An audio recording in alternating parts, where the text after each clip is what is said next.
Welcome back to news TV 84। Break ਤੋਂ ਬਾਅਦ ਹੁਣ ਅਸੀਂ ਅਮਰੀਕਨ ਗੁਰਦੁਆਰਾ ਪ੍ਰਬੰਧਕ ਕਮੇਟੀ ਦੇ ਪ੍ਰਧਾਨ ਸਰਦਾਰ ਜਸਵੰਤ ਸਿੰਘ ਹੋਠੀ ਜੀ ਨਾਲ ਗੱਲਬਾਤ ਕਰਾਂਗੇ, ਜਿਹੜੇ ਕਿ ਸੈਨ ਹੋਜ਼ੇ ਕੈਲੀਫੋਰਨੀਆ ਤੋਂ ਸਾਡਾ ਫੋਨ ਲਾਈਨ ਤੇ ਜੁੜ ਚੁੱਕੇ ਨੇ। ਜੀ ਵੀਰ ਜੀ, ਵਾਹਿਗੁਰੂ ਜੀ ਕਾ ਖਾਲਸਾ, ਵਾਹਿਗੁਰੂ ਜੀ ਕੀ ਫਤਿਹ।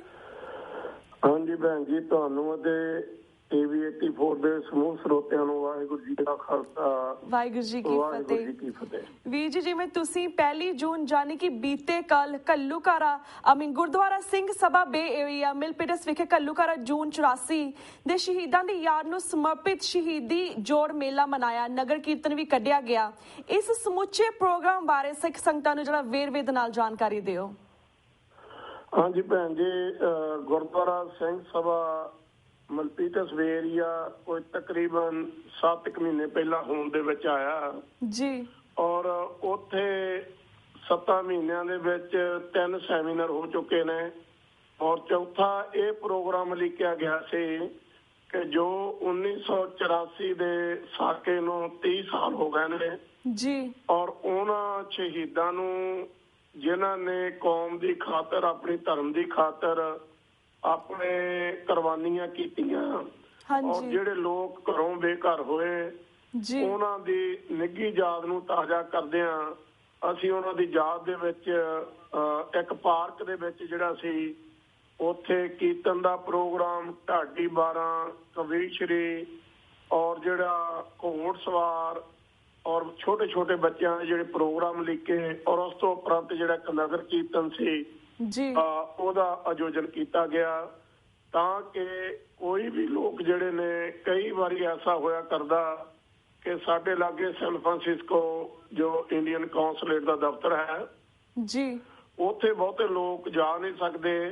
ਇਸ ਕਰਕੇ ਅਸੀਂ ਇਸ ਈਵੈਂਟ ਨੂੰ ਇਹੋ ਜਿਹਾ ਬਣਾਉਣਾ ਚਾਹੁੰਦੇ ਸੀ ਕਿ ਹਰ ਸਾਲ ਜਿਹੜੀ ਸੰਗਤ ਹੈ ਉਹਨਾਂ ਸ਼ਹੀਦਾਂ ਦੀ ਯਾਦ ਦੇ ਵਿੱਚ ਜੁੜੇ, ਔਰ ਜੋ ਕੌਮ ਦੇ ਨਾਲ ਹੋਇਆ ਉਹਦਾ ਬਹਿ ਕੇ ਜਿਹੜਾ ਲੇਖਾ ਜੋਖਾ ਕਰ ਸਕੇ ਕਿ ਕੌਮ 1984 ਕਿੱਥੇ ਖੜੀ ਸੀ ਔਰ ਅੱਜ ਕਿੱਥੇ ਖੜੀ ਹੈ। ਹਾਂਜੀ, ਤੇ ਵੀਰ ਜੀ, ਜਿਸ ਤਰ੍ਹਾਂ ਜੂਨ 84 ਦੇ ਘੱਲੂਘਾਰੇ ਨੂੰ 30 ਸਾਲ ਬੀਤ ਚੁੱਕੇ ਹਨ, ਕੀ ਤੁਹਾਨੂੰ ਲੱਗਦਾ ਹੈ ਕਿ ਸਿੱਖ ਕੌਮ ਇਸ ਜ਼ੁਲਮ ਨੂੰ ਸਹਾਰ ਕੇ ਚੁੱਪ ਕਰਕੇ ਬੈਠ ਗਈ ਹੈ ਜਾਂ ਇਨਸਾਫ ਲੈਣ ਲਈ ਖਲੋਏਗੀ? ਦੇਖੋ ਭੈਣ ਜੀ, ਇਹ ਤਾਂ ਸਾਡਾ ਇਤਿਹਾਸ ਦੁਹਰਾਉਂਦਾ ਕਿ ਯਤੀਮ ਬੱਚਿਆਂ ਨੇ ਵੀ ਜਦੋਂ ਕਿਸੇ ਨਾਲ ਵਧੀਕੀ ਹੋਈ, ਔਰ ਉਹਨਾਂ ਨੇ, ਜਿਵੇਂ ਸਰਦਾਰ ਊਧਮ ਸਿੰਘ ਸੀ, ਉਹਨਾਂ ਨੇ 20-25 ਸਾਲ ਬਾਅਦ ਵੀ ਆ ਕੇ ਇੰਗਲੈਂਡ ਦੇ ਵਿੱਚ ਉਸ ਚੀਜ਼ ਦਾ ਬਦਲਾ ਲਿਆ ਸੀ। ਔਰ ਮੇਰਾ ਖਿਆਲ ਹੈ ਕਿ 1984 ਤੋਂ ਬਾਅਦ ਜਿਹੜੀ ਸਿੱਖ ਕੌਮ ਹੈ ਉਹ ਚੁੱਪ ਕਰਕੇ ਨਹੀਂ ਬੈਠੀ। ਉਹਨਾਂ ਨੇ ਜੋ ਵੀ ਉਹਨਾਂ ਦਾ ਬਲ ਸੀ, ਜੋ ਵੀ ਉਹ ਕਰ ਸਕਦੇ ਸੀ, ਉਹਨਾਂ ਨੇ ਹਰ ਤਰੀਕੇ ਦੇ ਨਾਲ ਜਿਹੜਾ ਆਪਣੇ ਨਾਲ ਹੋਏ ਧੱਕੇ ਨੂੰ ਇੰਟਰਨੈਸ਼ਨਲ ਤੌਰ ਦੇ ਉੱਤੇ ਲੋਕਾਂ ਨੂੰ ਦੱਸਿਆ ਕਿ ਸਿੱਖ ਕੌਮ ਦੇ ਨਾਲ ਕਿਵੇਂ ਯੋਜਨਾਬੱਧ ਤਰੀਕੇ ਦੇ ਨਾਲ ਨਸਲਕੁਸ਼ੀ ਕੀਤੀ ਗਈ, ਔਰ ਜੋ ਵਧੀਕੀਆਂ ਹੋਈਆਂ ਕਿ ਸਿੱਖ ਵੀ ਅੱਜ ਉਸੇ ਦੇਸ਼ ਦੇ ਵਸਨੀਕ ਨੇ ਜਿਸ ਦੇਸ਼ ਲਈ ਇਹਨਾਂ ਨੇ 90% ਕੁਰਬਾਨੀਆਂ ਕੀਤੀਆਂ, ਪਰ ਅੱਜ ਵੀ ਸਿੱਖਾਂ ਨਾਲ ਜਿਹੜਾ ਉੱਥੇ ਵਿਤਕਰਾ ਹੋ ਰਿਹਾ ਹੈ। ਇਸ ਵਿਤਕਰੇ ਨੂੰ ਰੋਕਣ ਲਈ ਸਾਡੀ ਆਉਣ ਵਾਲੀ ਜਿਹੜੀ ਯੰਗ ਜਨਰੇਸ਼ਨ ਆ ਉਹ ਵੀ ਹਰ ਇੱਕ ਪਲੇਟਫਾਰਮ ਦੇ ਉੱਤੇ ਇਸ ਉੱਤੇ ਵਰਕ ਕਰ ਰਹੀ ਆ, ਤਾਂ ਕਿ ਆਉਣ ਵਾਲੇ ਸਮੇਂ ਦੇ ਵਿੱਚ ਇਹੋ ਜਿਹਾ ਜਿਹੜਾ ਦਿਖਾਂਤ ਆ ਉਹ ਨਾ ਵਾਪਰੇ। ਜੀ, ਤੇ ਵੀਰ ਜੀ, ਜਿਸ ਤਰ੍ਹਾਂ ਸ਼੍ਰੋਮਣੀ ਗੁਰਦੁਆਰਾ ਪ੍ਰਬੰਧਕ ਕਮੇਟੀ ਨੇ ਲੁੱਟ ਕੇ ਸਾੜੀ ਗਈ ਸਿੱਖ ਰੈਫਰੈਂਸ ਲਾਇਬ੍ਰੇਰੀ ਵਿਚਲਾ ਅਨਮੋਲ ਖਜ਼ਾਨਾ ਵਾਪਿਸ ਲਿਆਉਣ ਲਈ ਕੋਈ ਗੰਭੀਰ ਯਤਨ ਨਹੀਂ ਕੀਤੇ, ਤੁਸੀਂ ਇਸ ਬਾਰੇ ਕੀ ਕਹਿਣਾ ਚਾਹੋਗੇ?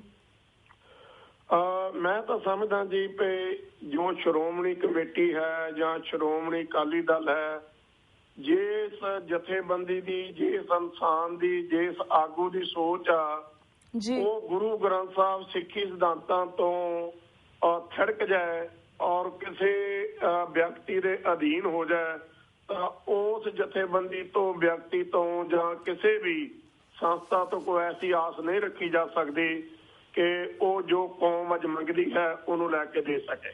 ਜੀ ਜੀ, ਹਾਂਜੀ। ਤੇ ਵੀਰ ਜੀ, ਜਿਸ ਤਰ੍ਹਾਂ ਸੰਤ ਜਰਨੈਲ ਸਿੰਘ ਖਾਲਸਾ ਭਿੰਡਰਾਂ ਵਾਲੇ ਸਿੱਖ ਕੌਮ ਦੇ ਲਈ ਤੇ ਇੱਕ ਬੀਮੀ ਸਈਦ ਬਹੁਤ ਹੀ ਮਹਾਨ ਸਿੱਖ ਹਨ ਤੇ ਸੰਤ ਹਨ, ਪਰ ਜਿਸ ਤਰ੍ਹਾਂ ਭਾਰਤ ਦਾ ਮੀਡੀਆ ਹੋਵੇ ਜਾਂ ਫਿਰ ਇੰਡੀਅਨ ਗਵਰਨਮੈਂਟ ਹੋਵੇ, ਟਲ ਟੁਡੇ ਉਹਨਾਂ ਨੂੰ ਇੱਕ ਦਹਿਸ਼ਤਗਰਦ ਵਜੋਂ ਉਭਾਰਦੀ ਹੈ।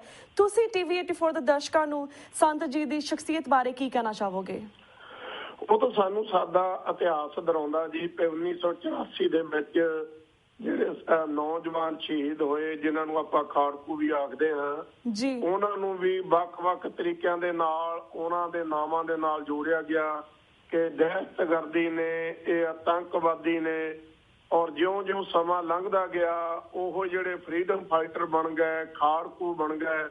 ਔਰ ਜਦੋਂ ਵੀ ਕਿਸੇ ਕੌਮ ਦਾ ਕੋਈ ਨਾਇਕ ਜਿਹੜਾ ਹੈ ਉਹ ਆਪਣੀ ਕੌਮ ਦੀ ਖਾਤਰ ਕੋਈ ਵਰਕ ਕਰਦਾ ਹੈ। ਔਰ ਅੱਜ ਤੁਸੀਂ ਦੇਖਿਆ ਹੋਵੇਗਾ ਕਿ ਸ਼ਹੀਦ ਭਗਤ ਸਿੰਘ ਉਹਨਾਂ ਦੀ ਫੋਟੋ ਉਹ ਵੀ ਪਾਰਲੀਮੈਂਟ ਦੇ ਵਿੱਚ ਲਾਈ ਗਈ, ਪਰ ਉਹ ਸਮਾਂ ਸੀ ਜਦੋਂ ਮੌਕੇ ਦੀਆਂ ਹਕੂਮਤਾਂ ਨੇ ਉਹਨਾਂ ਨੂੰ ਵੀ ਦਹਿਸ਼ਤਗਰਦ ਐਲਾਨਿਆ।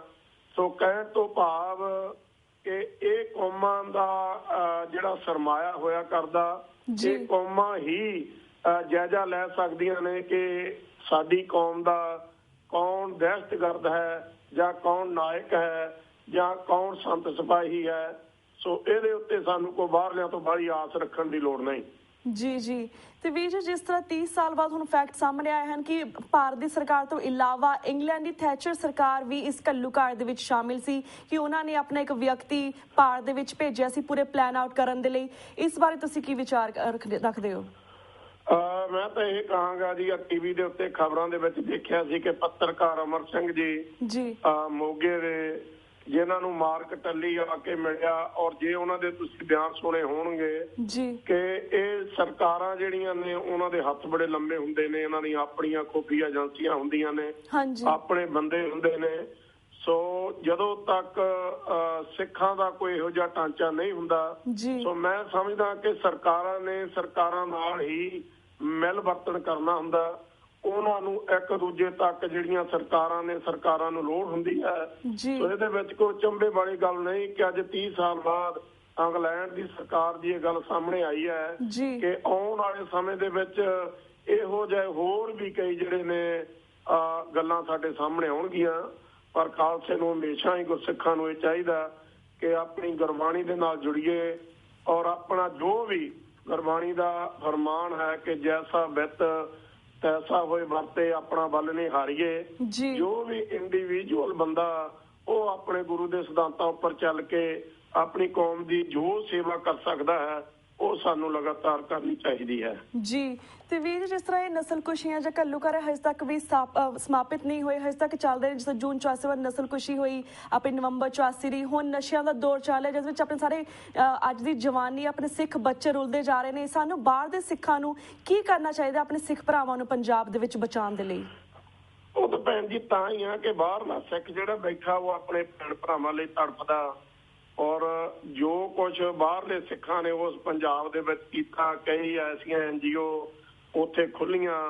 ਔਰ ਜੋ ਹਰ ਕੋਈ ਜਿਹੜਾ ਪੰਜਾਬ ਤੋਂ ਆਇਆ ਵਿਅਕਤੀ ਇਹ ਸੋਚਦਾ ਕਿ ਜੇ ਇਸ ਗੁਰੂਆਂ ਪੀਰਾਂ ਦੀ ਧਰਤੀ ਤੇ ਮੈਂ ਜਨਮ ਲਿਆ, ਜਿੱਥੇ ਮੈਂ ਆਪਣਾ ਪੜ੍ਹਿਆ, ਜਿੱਥੇ ਮੈਂ ਥੋੜੀ ਬਾੜੀ ਪੜ੍ਹਾਈ ਕੀਤੀ, ਤੇ ਜੇ ਅੱਜ ਪ੍ਰਮਾਤਮਾ ਨੇ ਇਹੋ ਜਿਹੇ ਮੁਲਕਾਂ ਦੇ ਵਿੱਚ ਲਿਆਂਦਾ, ਸਾਨੂੰ ਰੋਜੀ ਰੋਟੀ ਜਿਹੜੀ ਉਹ ਵਧੀਆ ਤਰੀਕਾ ਕਮਾਉਣ ਦਾ ਜਿਹੜਾ ਹਾਸਲ ਹੋਇਆ, ਤਾਂ ਹਰ ਇੱਕ ਗੁਰਸਿੱਖ ਜਿਹੜਾ ਚਾਹੁੰਦਾ ਕਿ ਮੈਂ ਆਪਣੇ ਪਿਛੋਕੜ ਨੂੰ ਚੇਤੇ ਰੱਖਾਂ ਔਰ ਜਿਹੜਾ ਸਾਡਾ ਪੰਜਾਬ ਆ ਉਹ ਮੁੜ ਤਰੱਕੀ ਤੇ ਆਵੇ, ਮੁੜ ਖੁਸ਼ਹਾਲ ਹੋਵੇ।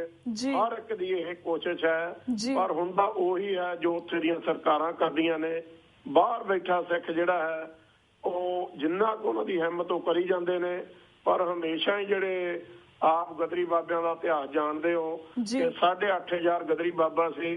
ਔਰ ਜਦੋਂ ਉੱਥੇ ਦੀ ਆਜ਼ਾਦੀ ਦੀ ਗੱਲ ਚੱਲੀ ਤੇ ਤਕਰੀਬਨ 6,500 ਗਦਰੀ ਬਾਬਾ ਇਸ ਸਟਾਕਟਨ ਦੀ ਧਰਤੀ ਤੋਂ ਉਹਨਾਂ ਨੇ ਆਪਣੇ ਮੁਲਕ ਵੱਲ ਚਾਲੇ ਪਾਏ।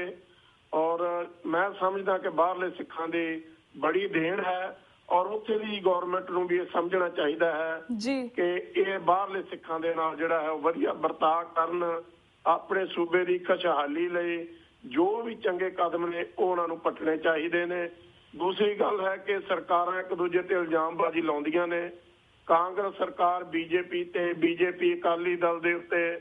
ਸੋ ਆਪ ਇਸ ਇਤਿਹਾਸ ਤੋਂ ਚੰਗੀ ਤਰ੍ਹਾਂ ਜਾਣੋ ਕਿ ਸਿੱਖ ਕੌਮ ਨੂੰ ਇੱਕ ਫੁੱਟਬਾਲ ਬਣਾਇਆ ਹੋਇਆ ਹੈ, ਵੋਟਾਂ ਦੀ ਰਾਜਨੀਤੀ ਹੈ।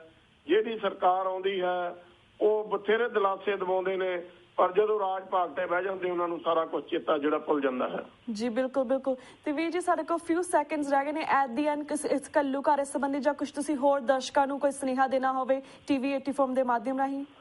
ਮੈਂ ਤਾਂ ਇੰਨੀ ਬੇਨਤੀ ਕਰਾਂਗਾ ਕਿ ਗੁਰੂ ਸਾਹਿਬ ਨੇ ਜਿਹੋ ਜਿਹਾ ਸਾਨੂੰ ਸਿੱਖ ਬਣਾਇਆ ਸੀ, ਅਸੀਂ ਗੁਰੂ ਮਹਾਰਾਜ ਅੱਗੇ ਅਰਦਾਸ ਕਰੀਏ, ਸੱਚੇ ਪਾਤਸ਼ਾਹ ਤੂੰ ਸਾਡੇ ਬਦਲੇ ਆਪਣਾ ਸਰਬੰਸ ਵਾਰਿਆ, ਆਪਣੇ ਪੁੱਤਰਾਂ ਦਾ ਦਾਨ ਕੀਤਾ, ਅੱਜ ਸਾਨੂੰ ਵੀ ਬਲ ਬਖਸ਼ ਕਿ ਅਸੀਂ ਤੇਰੀ ਗੁਰਬਾਣੀ ਸਿਧਾਂਤਾਂ ਦੇ ਉੱਤੇ ਚੱਲ ਕੇ ਜਿੱਥੇ ਅਸੀਂ ਆਪਣਾ ਆਪ ਸਵਾਰਨਾ ਹੈ ਉਹ ਕਿਸੇ ਦੇ ਵੀ ਕੰਮ ਆ ਸਕੀਏ। ਸਿੱਖ ਹਮੇਸ਼ਾ ਹੀ ਮਨੁੱਖਤਾ ਦੇ ਭਲੇ ਲਈ ਸੋਚਦਾ ਹੈ। ਆਪਣੇ ਕੌਮ ਦੇ ਦਾਇਰੇ ਤੋਂ ਬਾਹਰ ਨਿਕਲ ਕੇ ਸਿੱਖਾਂ ਨੇ ਹਮੇਸ਼ਾ ਦੂਜੀਆਂ ਕੌਮਾਂ ਦੀ ਵੀ ਸੇਵਾ ਕੀਤੀ ਹੈ। ਭਾਈ ਕਨ੍ਹਈਆ ਜੀ ਦਾ ਜਿਹੜਾ ਇਤਿਹਾਸ ਆਪ ਜਾਣਦੇ ਹੋ ਕਿ ਜਦੋਂ ਗੁਰੂ ਮਹਾਰਾਜ ਦੀ ਕਿਰਪਾ ਹੋ ਜਾਏ, ਗੁਰਬਾਣੀ ਪੜ੍ਹਦਿਆਂ ਉਹ ਫਿਰ ਦੁਸ਼ਮਣ ਤੇ ਸੱਜਣ ਦੇ ਵਿੱਚ ਜਿਹੜਾ ਉਹ ਫਰਕ ਮਿਟ ਜਾਂਦਾ ਹੈ। ਸੋ ਮੈਂ ਸਮਝਦਾ ਕਿ ਹਰ ਇੱਕ ਸਿੱਖ ਨੂੰ ਸੁਚੇਤ ਹੋਣਾ ਚਾਹੀਦਾ ਹੈ ਕਿ ਗੁਰੂ ਸਾਹਿਬ ਦਾ ਫਰਮਾਨ ਸੀ, ਜੇ ਜੀਵੇ ਪਤ ਲੱਥੀ ਜਾਵੇ, ਸਭ ਹਰਾਮ ਜੇਤਾ ਕੁਛ ਖਾਵੇ।